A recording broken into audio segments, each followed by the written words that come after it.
Je m'appelle Emily Carter. J'ai 34 ans, je suis directrice marketing à Lyon, et je suis la mère d'un petit garçon de 7 ans, qui croit encore que Noël est la seule nuit de l'année, où chaque famille choisit la bienveillance. Une semaine avant le réveillon, mon père m'a appelé, pour m'annoncer que la fête de famille serait réservée aux adultes, sans aucun enfant. Cela incluait mon fils. Je lui ai posé la question 2 fois, car je pensais avoir mal compris. Il a répondu qu'il voulait une soirée plus calme, plus sophistiquée, et il m'a suggéré de laisser mon fils, chez les parents de mon défunt mari. Renifle son ton était calme, presque ennuyé, comme si exclure son petit-fils de Noël ne nécessitait pas plus d'explications que de modifier une réservation au restaurant. J'ai failli refuser d'y aller. À la place, j'ai décidé de faire une brève apparition, de distribuer les cadeaux, puis de retourner auprès de mon fils, avant le dessert. Mais, quand j'ai ouvert la porte de chez mes parents, j'ai entendu des enfants hurler de rire. Les 3 enfants de ma sœur couraient autour du sapin. Ceux de mon cousin décoraient des biscuits. Tous les enfants de la famille semblaient être là, à l'exception du mien. Puis, mon père m'a regardé droit dans les yeux, et a dit, « Ces enfants méritent d'être ici. » Quelque chose en moi est devenu silencieux. Pas brisé, mais silencieux. Le genre de silence qui s'installe, juste avant qu'une personne n'arrête de supplier, pour être traitée équitablement. J'ai attrapé mon téléphone, j'ai ouvert mon application bancaire, et j'ai regardé le virement mensuel, que j'envoyais à mes parents depuis la mort de mon mari. Mon père a remarqué l'écran, et m'a demandé ce que je faisais. Je lui ai répondu, que je mettais fin à leur soutien financier, immédiatement. Il m'a dévisagé, et a dit, après tout ce que nous avons fait pour toi. Ce qui s'est passé ensuite a retourné toute la fête de Noël contre eux, et a révélé un mensonge, que ma sœur les avait aidés à cacher pendant des mois. Avant que je ne vous raconte exactement ce que mon père a dit, et ce qui s'est passé après mon départ, dites-moi quelle heure il est, où vous êtes, et d'où vous regardez cette vidéo. Je veux voir jusqu'où cette histoire va voyager ce soir. 8 mois plus tôt, je me tenais dans cette même cuisine, où mon père allait plus tard faire cette remarque. Je regardais une photo encadrée de mon mari, Ben, portant Noah sur ses épaules, sur les quais du Rhône. Mes mains tremblaient tellement, que j'ai failli faire tomber l'assiette que j'essuyais. Ben était mort dans un accident de chantier, 3 semaines auparavant. Et chaque tâche ordinaire résonnait comme la preuve que le monde continuait de tourner, sans me demander ma permission. Noah avait 6 ans, à l'époque. Il était assis au comptoir du petit déjeuner, construisant un pont avec des blocs en bois, pendant que j'essayais de répondre aux appels des assurances, aux emails de l'école, et aux messages des proches. Ces derniers continuaient de m'écrire, « Fais-moi savoir si tu as besoin de quoi que ce soit », sans jamais préciser ce qu'ils étaient réellement prêts à faire. Les parents de Ben, eux, ne faisaient jamais d'offres vagues. Ils étaient présents. Son père, Robert, conduisait Noah à l'école, quand je n'arrivais pas à sortir du lit. Sa mère, Diane, remplissait notre congélateur. Elle s'asseyait à mes côtés, pendant les rendez-vous avec l'assurance, et elle n'a jamais, pas une seule fois, traité mon chagrin comme un désagrément. Mes propres parents sont venus aux funérailles, sont restés pour la réception, et sont partis avant même que la table ne soit débarrassée. Ma mère disait que la foule l'épuisait. Mon père affirmait qu'il avait une réunion très tôt. Ma sœur aînée, elle, est arrivée en retard. Elle m'a serré dans ses bras pendant moins d'1 minute, puis a passé la majeure partie de l'après-midi, à raconter aux autres proches, à quel point cette tragédie avait été difficile, pour elle. Cela aurait dû me surprendre, mais ce ne fut pas le cas. En grandissant, ma sœur était la preuve vivante, que mes parents avaient réussi. Elle était extravertie, raffinée, et douée pour leur dire, exactement ce qu'ils voulaient entendre. Moi, j'étais plus calme. Je remettais les choses en question. Quand elle obtenait un A à l'école, mon père nous emmenait dîner au restaurant. Quand j'en obtenais un, il me demandait pourquoi ce n'était pas la note maximale. Lorsqu'elle s'est mariée, mes parents ont payé pour une salle de bal, un groupe de musique live, et ont contribué à sa lune de miel.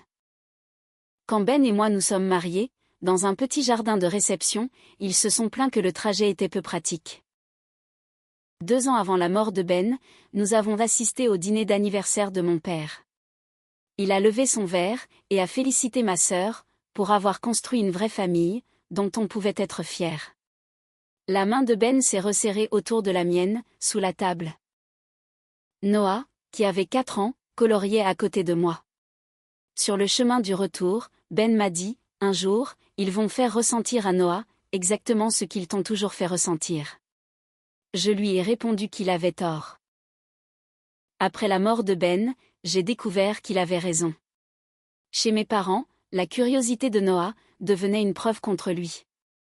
Ils demandaient comment fonctionnait l'horloge ancienne, pourquoi la neige paraissait bleue à l'ombre, ou si les oiseaux avaient froid sur les lignes électriques.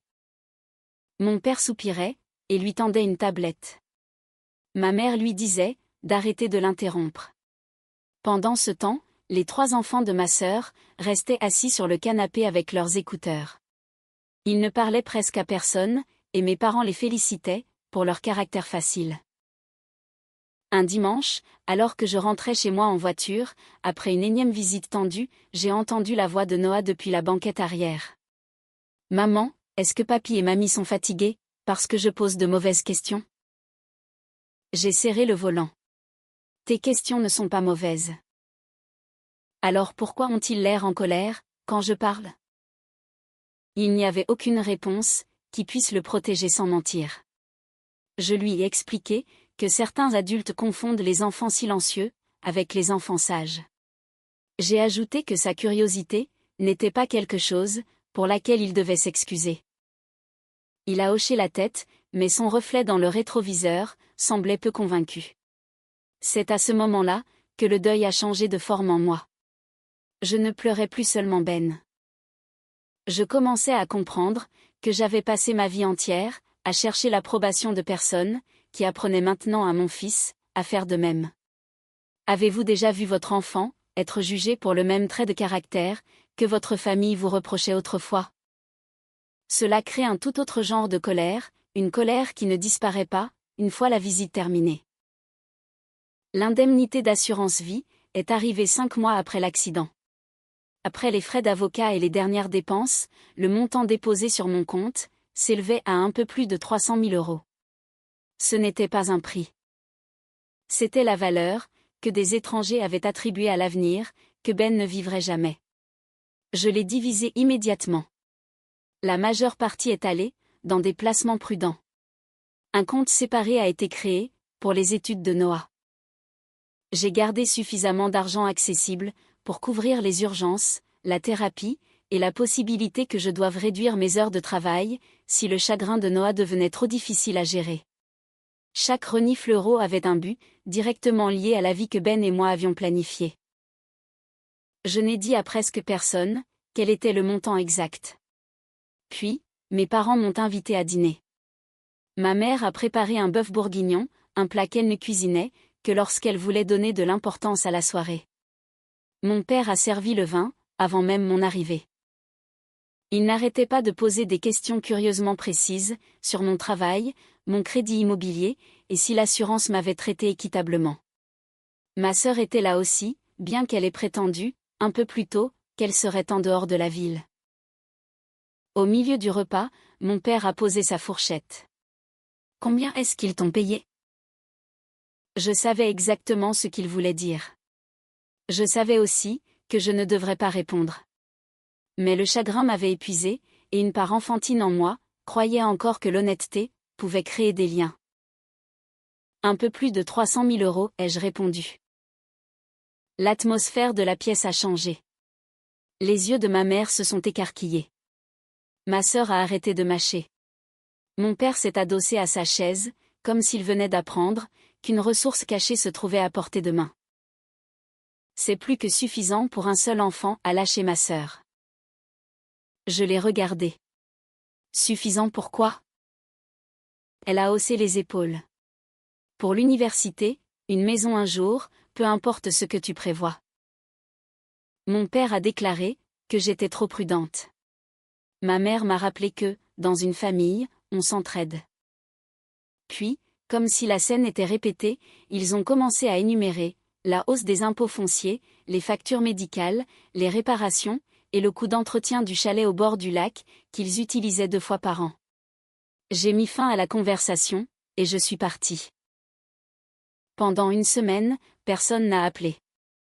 Le mardi suivant, mon père m'a demandé de faire un appel vidéo. Quand j'ai décroché, ma mère était assise à côté de lui, avec une couverture sur les épaules. Elle semblait pâle. Mon père m'a expliqué que son cardiologue avait détecté un rythme irrégulier et souhaitait faire d'autres examens. Il parlait lentement, insistant sur le coût des visites chez le spécialiste et des médicaments. Ma peur a pris le dessus sur mon jugement. J'avais déjà perdu Ben, sans le moindre avertissement. L'idée de perdre ma mère, même une mère qui m'avait rarement protégée, m'empêchait de réfléchir clairement. « De quoi avez-vous besoin ?» ai-je demandé. Mon père a jeté un coup d'œil vers ma mère, avant de répondre. « D'une aide temporaire, juste le temps que les choses se tassent. » Ma sœur a rejoint l'appel, quelques minutes plus tard. Elle a annoncé qu'elle contribuerait à hauteur de 500 € par mois. Puis, mon père s'est tourné vers moi. Avec ton salaire, et l'argent de l'assurance, 1 000 € devraient être gérables. 1 000 € par mois, ce n'était pas une petite somme, mais ils ont fait passer mon hésitation, pour de l'égoïsme. Ma mère a posé une main sur sa poitrine, et a murmuré qu'elle détestait demander de l'aide. Ma sœur a renchéri, en disant qu'elle avait 3 enfants et un seul salaire, mais qu'elle était tout de même prête à faire des sacrifices. Mon père m'a rappelé qu'ils étaient mes parents. J'ai accepté. Après avoir effectué le premier virement, je me suis assise seule, dans ma voiture devant l'école de Noah. La pluie frappait le pare-brise, et la confirmation bancaire brillait sur l'écran de mon téléphone. J'ai dit à voix haute, « Je crois que je suis en train d'acheter leur amour. » Entendre ces mots m'a rempli de honte, mais j'ai continué les paiements. L'aide temporaire qu'ils avaient promise est devenue permanente en l'espace de 2 mois. Ma mère postait des photos, depuis le chalet au bord du lac, juste après m'avoir dit qu'elle n'avait pas les moyens de payer sa nouvelle ordonnance. Mon père a remplacé sa télévision. Ma sœur me félicitait, lors des conversations familiales, pour avoir enfin pris mes responsabilités. Pourtant, elle ne m'a jamais montré la moindre preuve de sa propre contribution financière. Pire encore, cet argent n'achetait aucun soutien de leur part. Quand j'ai demandé à ma mère d'aller chercher Noah, parce que Diane avait un rendez-vous médical, elle a prétexté une migraine. Quand j'ai eu besoin d'aide, lors d'une réunion tardive avec un client, mon père a affirmé que les enfants le fatiguaient trop. Une fois, après un énième refus de leur part, j'ai appelé Robert, complètement paniqué. Il était déjà dans sa camionnette, avant même que je n'ai fini de m'expliquer. Ce soir-là, Robert a ramené Noah à la maison, en portant une maquette en carton du système solaire, qu'ils avaient construite ensemble. Mon père avait refusé de passer 40 minutes avec son petit-fils. Robert, lui, avait passé 3 heures à l'aider à peindre les anneaux de Saturne. Le lendemain matin, 1 000 € supplémentaires quittaient mon compte automatiquement.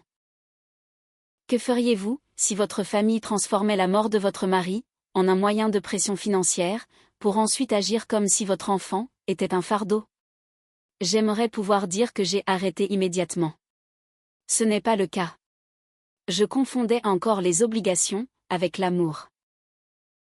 En décembre, les paiements duraient depuis 4 mois. Chaque virement reproduisait le même cycle, un message chaleureux de ma mère, le premier jour du mois, un bref appel téléphonique de mon père concernant le sens des responsabilités, puis un silence total, dès que j'avais besoin de quoi que ce soit. Noël était censé interrompre ce schéma. Ben adorait Noël, avec une sincérité presque embarrassante.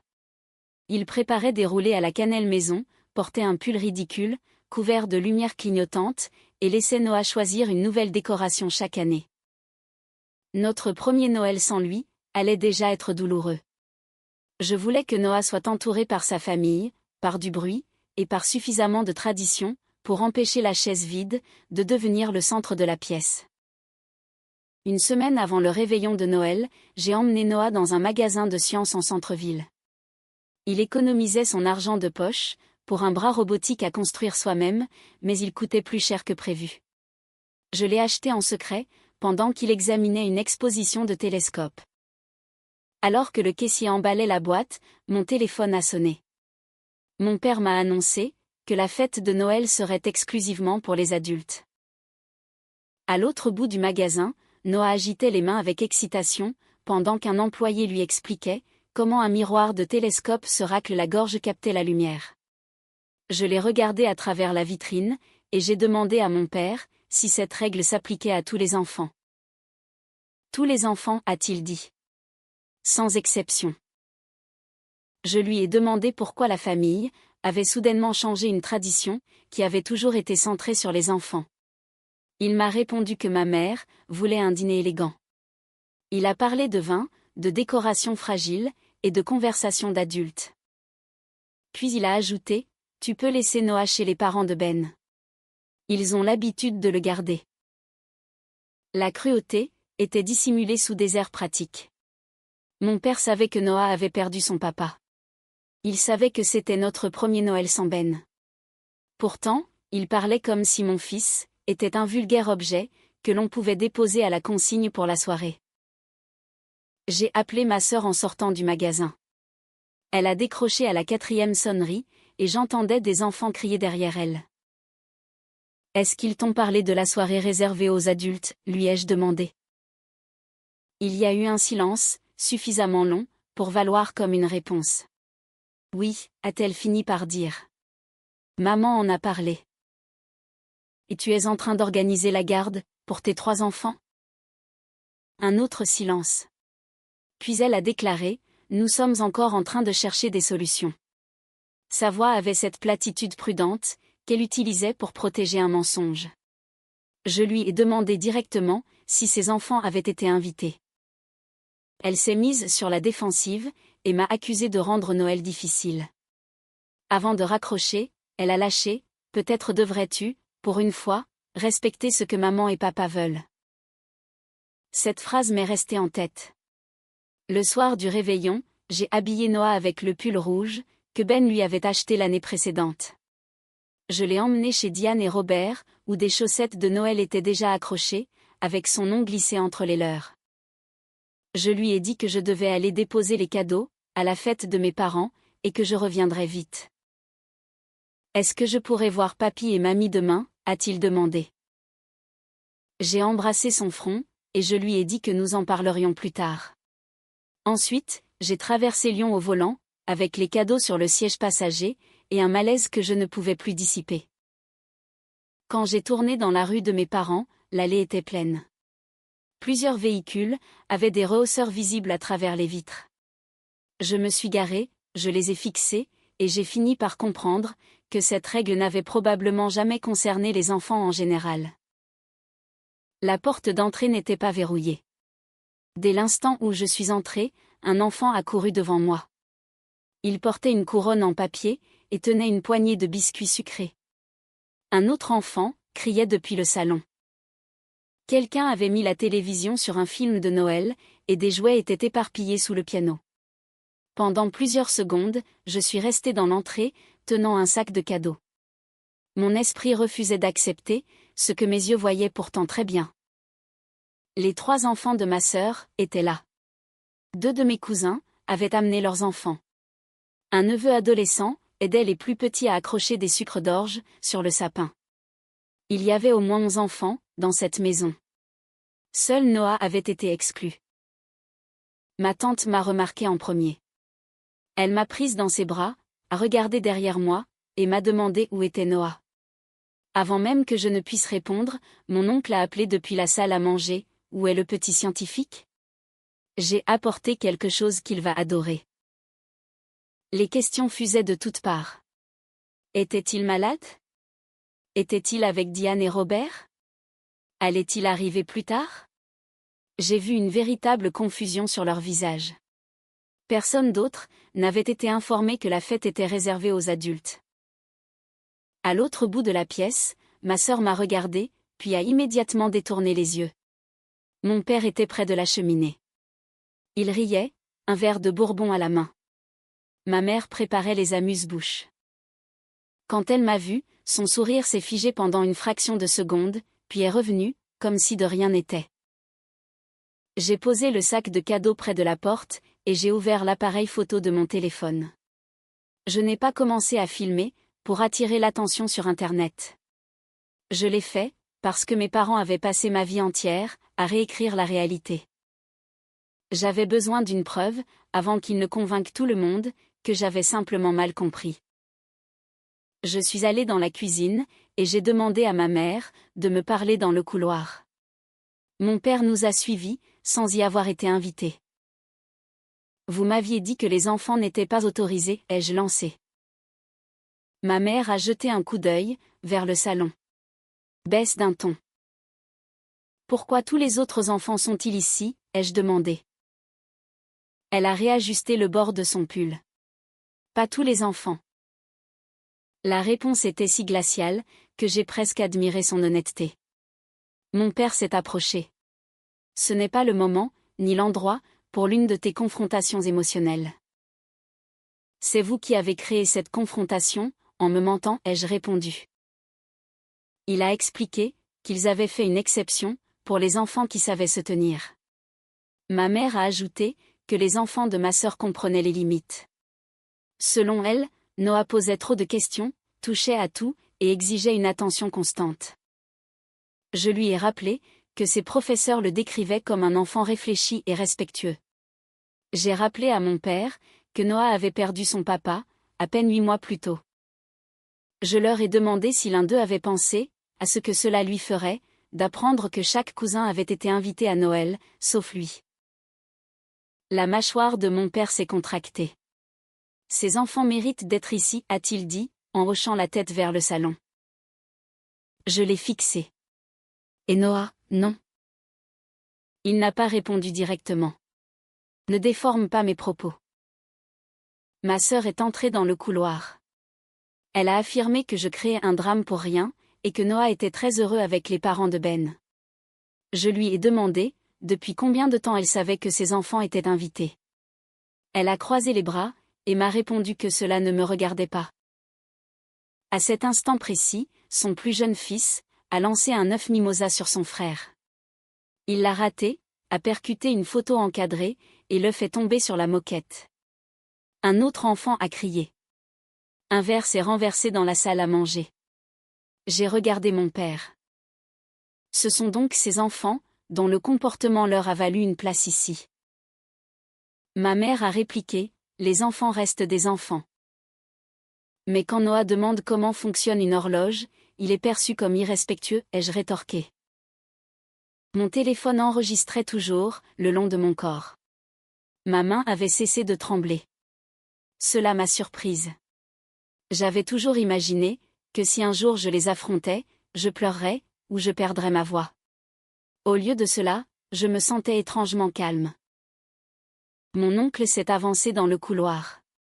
Il en avait entendu assez pour comprendre. Richard, as-tu vraiment dit à Émilie, de ne pas amener Noah, a-t-il demandé à mon père. Mon père a déclaré, que c'était une décision familiale d'ordre privé.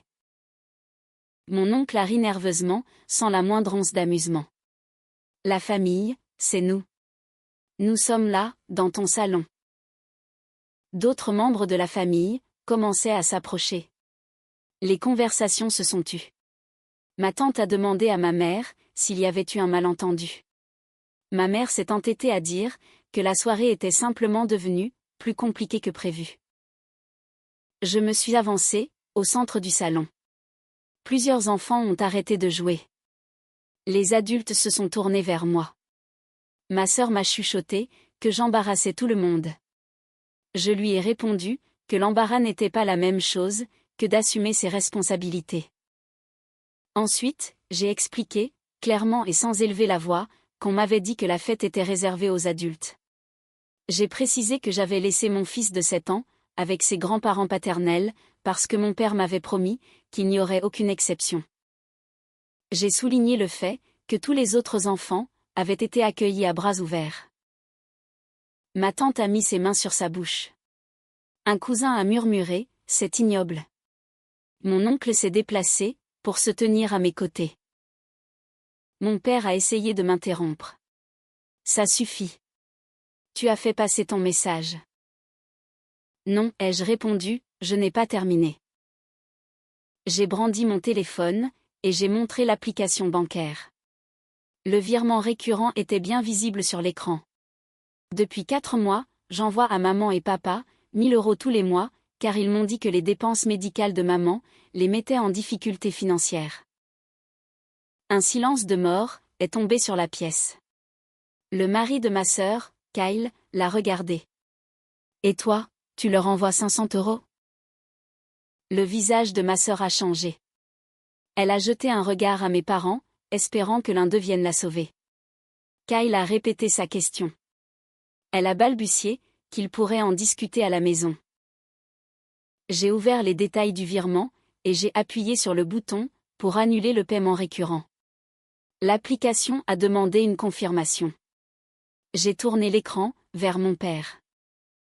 Tu penses que mon argent mérite sa place dans cette famille, mais que mon fils ne la mérite pas. Cet arrangement prend fin ce soir. J'ai confirmé l'annulation. Le visage de mon père a perdu toutes ses couleurs. Ma mère s'est agrippée au dossier d'une chaise. Pour la première fois de la soirée, ma sœur avait l'air terrifiée. Mon père a lancé, après tout ce que nous avons fait pour toi, c'est comme ça que tu nous remercies. Je l'ai regardé, et j'ai pensé aux funérailles qu'ils avaient quittées tôt, aux sorties d'école qu'ils avaient refusées, aux questions dont ils s'étaient moqués, et à l'argent qu'ils avaient accepté. Qu'est-ce que vous avez fait pour moi, exactement, ai-je demandé. Il a ouvert la bouche, mais mon oncle a répondu en premier. Ils lui ont appris combien coûte la paix, a-t-il dit, et elle a simplement arrêté de payer. Kyle fixait toujours ma sœur. Montre-moi les virements, a-t-il exigé. Elle a essayé de lui prendre le bras, mais il a reculé. Mon père lui a dit de ne pas laisser un simple malentendu ruiner Noël. Kyle l'a ignoré, et a de nouveau demandé si 500 € quittaient réellement leur compte commun, chaque mois. Le silence de ma sœur fut sa première réponse. Puis, elle a avoué la vérité. Elle n'avait jamais rien envoyé à mes parents. L'intégralité de cette contribution avait été inventée de toutes pièces. Mes parents lui avaient demandé de prétendre qu'elle payait 500 € pour que je me sente honteuse si je refusais de payer le double. Ils savaient que je me comparerais à elle. Ils avaient utilisé la même rivalité qu'ils avaient instaurée dans notre enfance pour me manipuler en tant qu'adulte. Kyle avait l'air physiquement malade. Il lui a demandé si elle se rendait compte que leur propre facture était en retard, pendant qu'elle aidait à faire pression sur une veuve, pour lui soutirer de l'argent. Ma sœur a gémi, qu'elle ne pensait pas que ça irait aussi loin. Ma tante est intervenue. C'est allé exactement là où tu voulais que ça aille. Ma mère a commencé à pleurer, et pas discrètement. Elle a accusé tout le monde de l'attaquer, dans sa propre maison, alors qu'elle souffrait de problèmes cardiaques. J'ai demandé si la crise médicale était réelle. Elle a affirmé que les examens étaient réels. Mon père a rapidement ajouté que les frais l'étaient aussi. J'ai alors demandé pourquoi ils avaient rénové la terrasse du chalet, 2 semaines seulement après mon premier virement. Mon cousin a sorti son téléphone. Il a retrouvé la publication de mon père sur les réseaux sociaux, qui remerciait un entrepreneur pour cette amélioration attendue de longue date. Un autre proche a mentionné la nouvelle télévision. Quelqu'un d'autre a évoqué le voyage que mes parents avaient fait en octobre. L'alibi financier s'effondrait, pièce par pièce. Ils avaient eu des frais médicaux, oui, mais pas l'urgence qu'ils m'avaient décrite. Mais 1 000 € ne les avaient pas sauvés de la ruine. Ils avaient simplement protégé leur train de vie de tout désagrément. Mon père a tenté de reprendre le contrôle. Il m'a pointé du doigt, et m'a accusé d'humilier ma mère pour de l'argent, après tout ce qu'elle avait enduré. C'est à ce moment-là que j'ai bloqué son numéro. Je l'ai fait, juste devant lui. Ensuite, j'ai bloqué ma mère et ma sœur.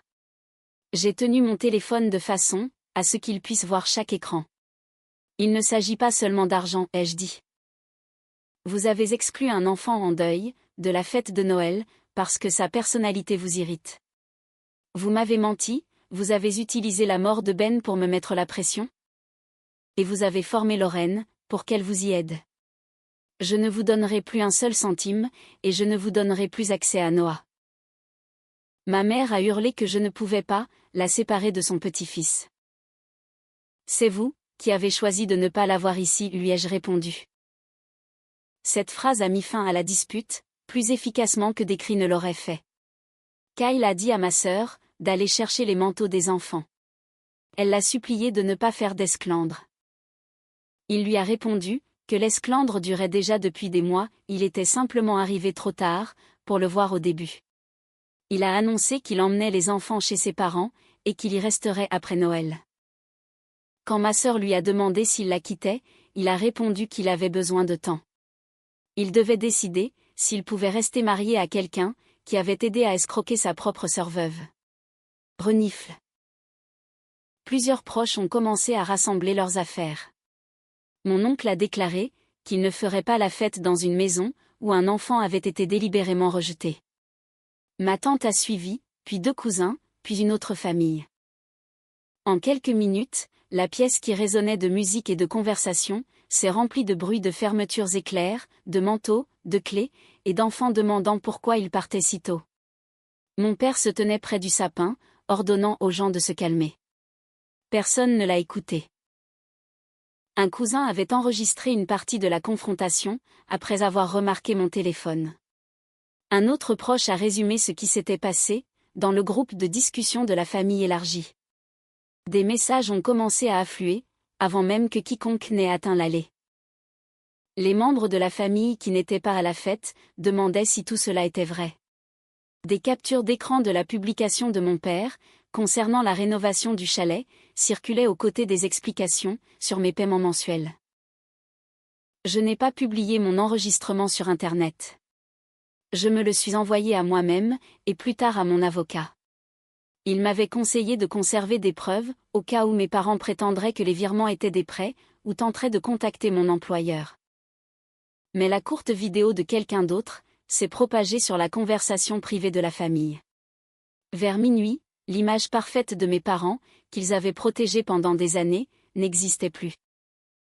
Mon père m'a rattrapé à la porte. « Tu regretteras d'avoir monté la famille contre nous, m'a-t-il dit. Je ne les ai pas montés contre vous. Je leur ai juste dit ce que vous aviez fait. » Ma mère se tenait derrière lui. Elle tenait le cadeau intact, que j'avais apporté. Elle m'a demandé si j'étais vraiment prête à détruire la famille pour une simple invitation de Noël. J'ai récupéré le sac. Non, je suis prête à protéger mon fils, après avoir passé ma vie entière, à vous laisser définir ce que je méritais. Je suis sortie, et j'ai rejoint ma voiture. L'adrénaline est retombée. Mes mains tremblaient tellement, que je n'arrivais pas à insérer la clé. J'ai pleuré. Pas parce que je voulais retourner à l'intérieur, mais parce que mettre fin à une relation toxique ressemble toujours à un deuil, surtout quand on a passé des années à espérer qu'elle deviendrait affectueuse un jour. Puis j'ai pensé à Noah, qui m'attendait à côté d'un plateau de biscuits, chez Diane et Robert. J'ai démarré le moteur. Quand je suis arrivée, il a couru vers la porte et a passé ses 2 bras autour de mon cou. Robert l'aidait à construire un petit moteur, tiré d'un kit scientifique. Diane m'a tendu un chocolat chaud, sans même me demander d'explication. Personne ne réclamait d'argent. Personne n'exigeait le silence.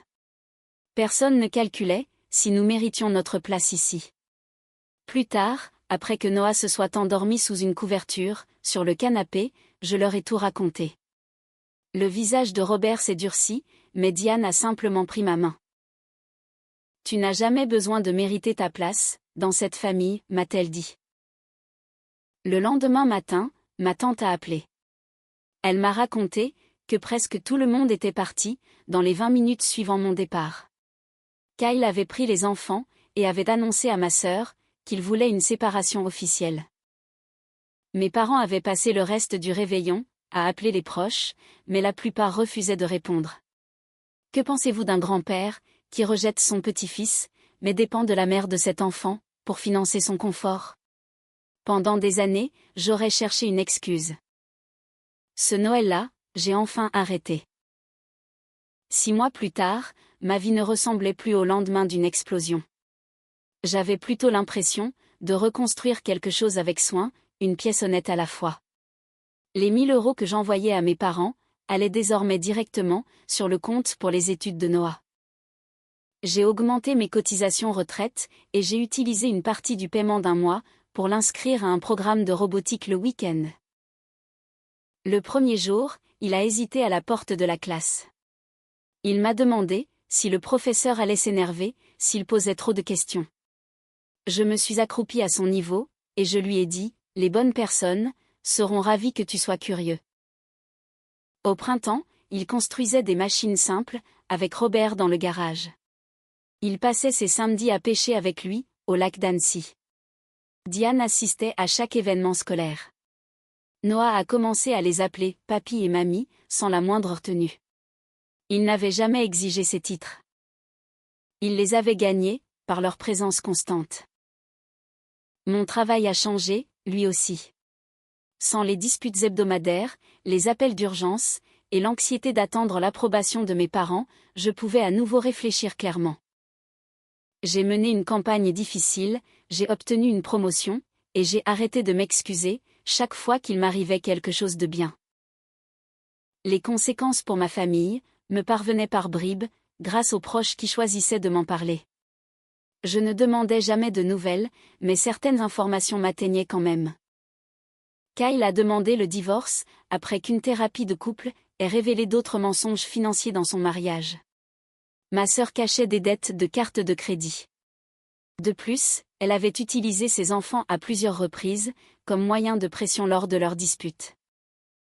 La machination de Noël n'a pas créé ces problèmes. Elle les a simplement exposés. Elle a déménagé dans un appartement plus petit, et m'a envoyé plusieurs longs emails. Certains étaient des excuses, d'autres accusaient nos parents. Je n'en ai lu aucun après le premier. Des excuses, qui refusent d'assumer la moindre responsabilité, ne sont qu'une demande d'attention supplémentaire. Mes parents ont perdu le soutien mensuel qu'ils attendaient de ma part. Ils ont aussi perdu la protection sociale qu'ils attendaient de la famille, avec leurs factures médicales, leurs impôts fonciers, et ces dépenses qu'ils avaient dissimulées. Ils ont vendu le chalet en avril. Mon père a fait une crise d'hypertension pendant cette période, et a passé 2 nuits à l'hôpital. Je n'ai pas célébré sa maladie. Mais je ne l'ai pas non plus laissé me ramener dans le rôle qu'il m'avait assigné.